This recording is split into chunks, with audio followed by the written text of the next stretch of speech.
Happy 4th. Where's a flag? There's a flag. Happy 4th of July.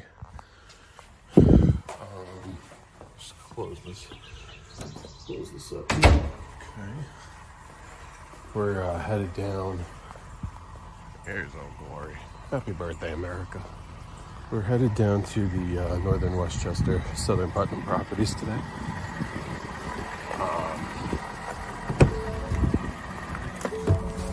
Hop in here.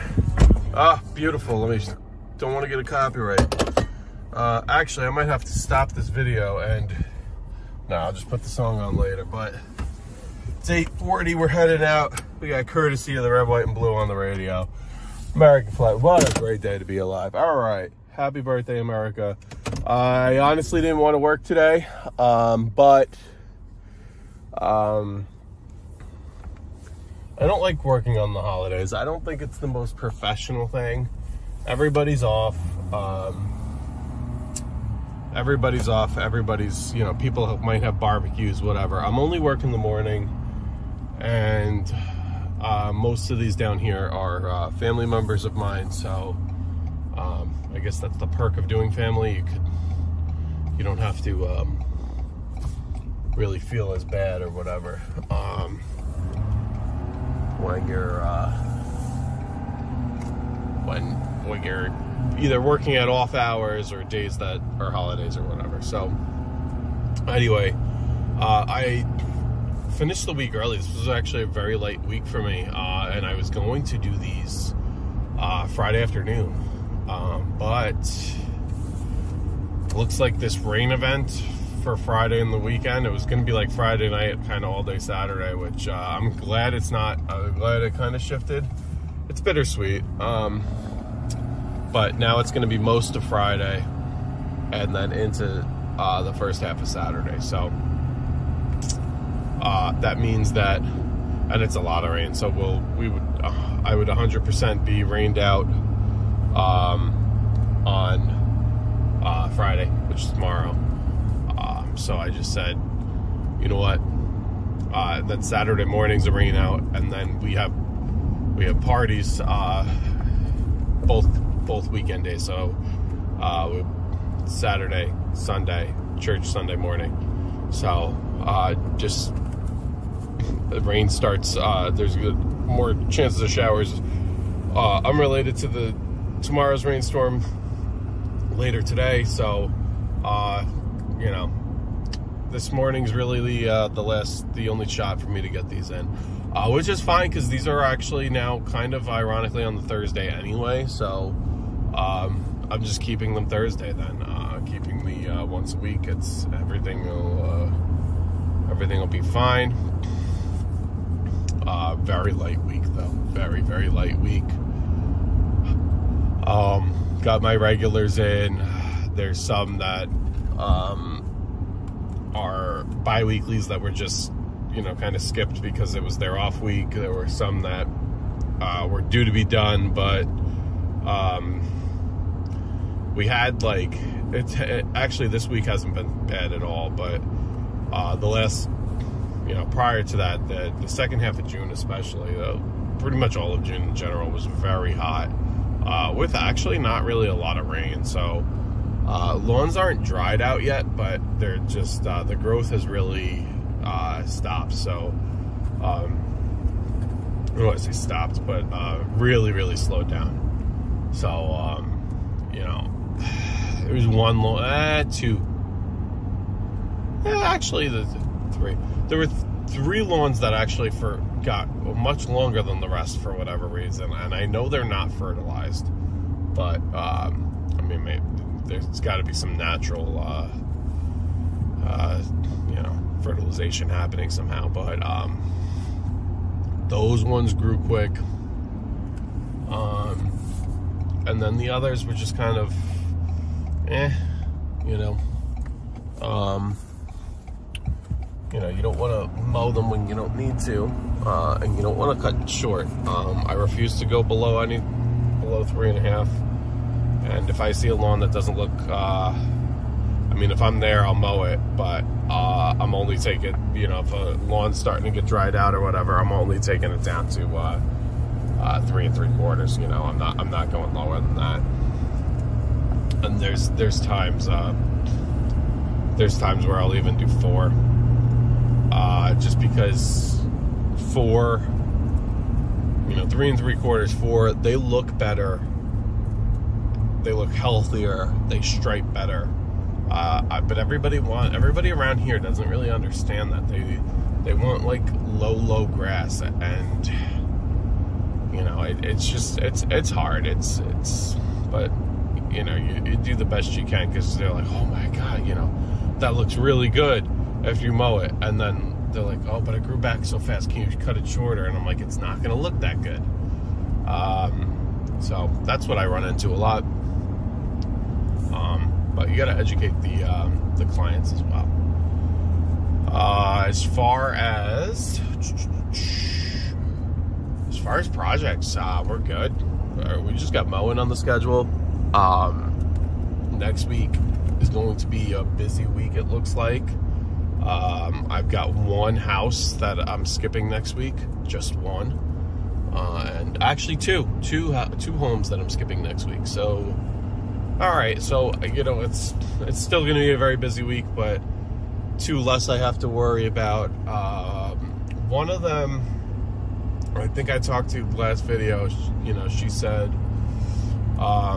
she was basically like, oh, don't worry about it for about a month, because we're going to be out of the country, and they're actually putting a pool in her place right now. There's a lot of construction going through.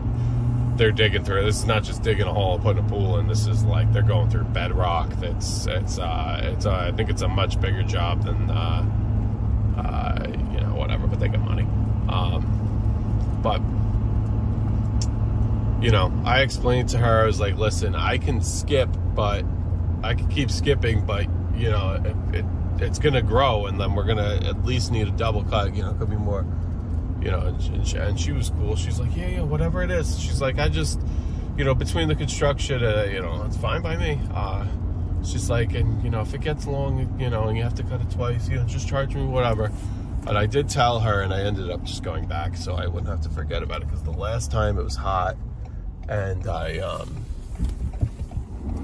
it's a nice lifted Expedition. Something you don't see very often.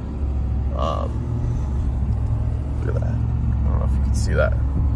Got gold wheels. Probably about a 3-inch lift, 35s on it. Nicely done, tastefully done. Not gaudy, not, you know. I'm a big, like, lift for purpose, rather than, you know, I'm not, I don't get the whole, like, American Force wheels. I mean, like, whatever, you're into it, like, you know, it's the beauty of America, but I don't get all that. I would rather you know, put a lift on a truck, beef up. I think honestly the best looking trucks to me are trucks that are, and I'm not saying this is the best, a suspension lift is better than a level, but leveled with like stock wheels and beefier tires are, especially if you got a good set of stock looking wheels. Like if you have like a high trim package that has like nice wheels, and you like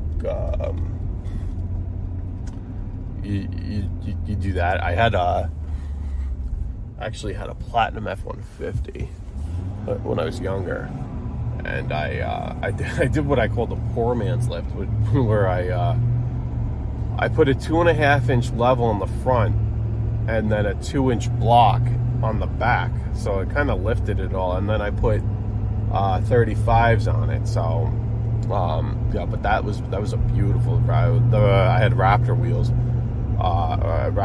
and tires on it, so it was a beautiful setup. But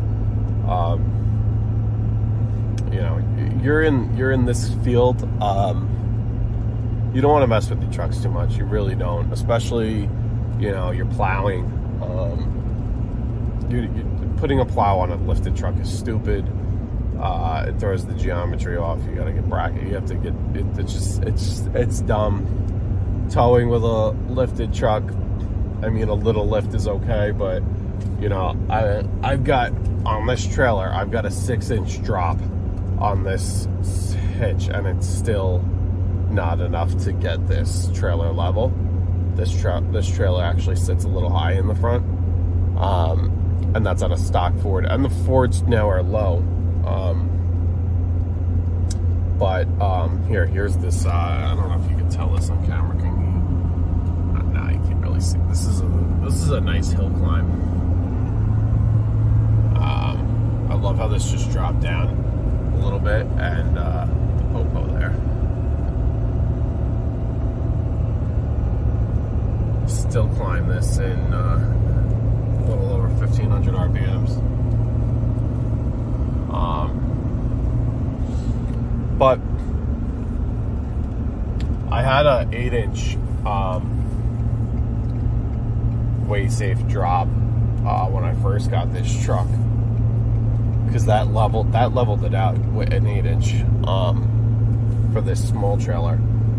The problem is with the 8-inch is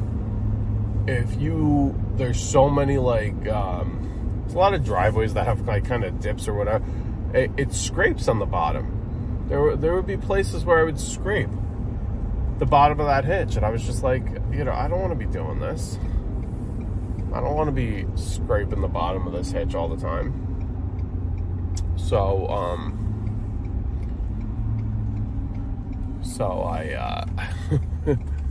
this is not the best thing to do, but I bought it on Amazon and I returned it.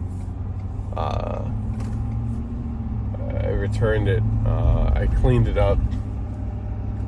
The scratches weren't like that deep, so you couldn't really, I like used like an aluminum polish on it, and I really like got it shined up and back in the nice box, and I sent it back, and I was like, I gotta go 6-inch. And the small trailer, it doesn't sit perfect, but it's it's better than nothing. The bigger trailers, it's at 6 inches perfect for those, and obviously once you get into even nicer trailers, you can adjust the coupler on the trailer end as well, so you have a lot of adjustability there. But I haven't really I kind of just set it and forget it at the lowest setting. It is what it is. But we're here. We're just gonna do the 3 lawns down here today. Unless anybody flags me down, I gotta get back up. I'm gonna try and do my own lawn too. I feel bad, but wife has a lot of things she wants to get done together, and I'm like, well, this is my only day to get things done, on our end. But you just but I might just breeze through our lawn quick, and then we'll go out and about. But I hope everybody has a great 4th of July. Celebrate responsibly, and with all that's going on, take pride in your country, not just today, but every day. That's my advice. Pride in your country, not just today, but every day. It boggles my mind, and I'll just rant for 1 second here. It absolutely boggles my mind, these freaking people that live here that are gonna wave American flags today and act so patriotic, and then tomorrow they go back to destroying the country. And I'm not talking about like these I'm not talking solely about the politicians here. I'm talking, just these woke, terrible people in general. I mean,